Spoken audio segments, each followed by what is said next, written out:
Something I really like about being in this band is that once we get on stage and people hear us and see us, then we've got them.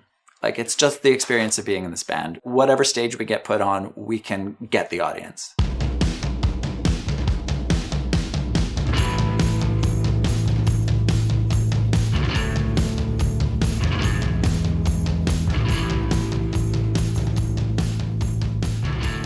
At heart, I like to think of it as still a punk rock band. Like when we started, it was just a scrappy kitchen punk rock band. And our friend Fish, who's a compulsive photographer, always has a camera with him, took a picture of us. Lau was pretending to lick my ear, and then we looked at the photo and I said, "Hey, it looks like you're telling me a wet secret." And we had that classic moment of, "Oh, that'd be a great name for a band," you know. And then drunkenly marching over to the bar. This was in the glory days of there being a lot of venues, and being able to just walk over to the bartender and say, "Book us a show."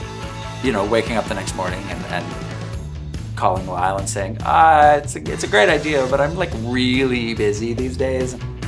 So we actually called it off, but nobody remembered to tell the bar to cancel the show. We were working so quickly and writing so quickly that we had to record what we were doing just so we'd remember. And then sort of 2/3 of the way through the process, we realized, well, we were recording everything, let's just make it an album.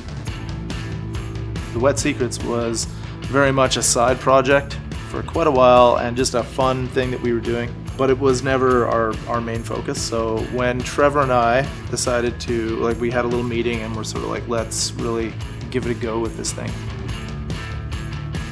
This used to be a party band, it used to be a hobby band, and that was great. And then Lyle and I sat down in the Tim Hortons and said, so what are we gonna do? Are we gonna break up the band, or are we gonna really try? So we committed to 5 years. Lyle and I committed to making the band our artistic priority for 5 years, and we're 2.5 years in. Now it's almost like a challenge. It's like a video game where you're trying to level up. And it's like, okay, we got a label, you know, round 2. Okay, we got a Canadian booking agent. Okay, round 3. So I mean, we're trying to branch out and play for people that would not see our band, like doing the Mayor's Night. We actually got to play the halftime show at the Western Final. So You're on the Jumbotron. Jumbotron moment, awesome. but that kind of thing, like, it goes a long way. We kind of had this theatrical element, and even before we had our signature outfits, we were always in doing outfits. this, wearing kind of wacky Weirdos. stuff. So I used to march in the Red Deer Royals, and they were getting rid of their old uniforms and buying new ones, and they didn't know what to do with the old ones. So my mom kind of got in there and brokered this deal where we could have 200, and they said, do you want 200? And the band was really new, and I was like, I don't know if I want 200. I don't know if this band's gonna keep going. Give me 20. So we got 20, and then a year later I called them back and I said, do you still have the other 180 uniforms? And they said, oh, you know, we were keeping them in a basement and there was a flood. It's such a visual thing. Like what we have going on stage with me and Emma dancing, like I don't see us ever not kind of having that cohesive look. And like Paul and Kristen get in on the dancing as well. I don't see it working in like just street clothes or...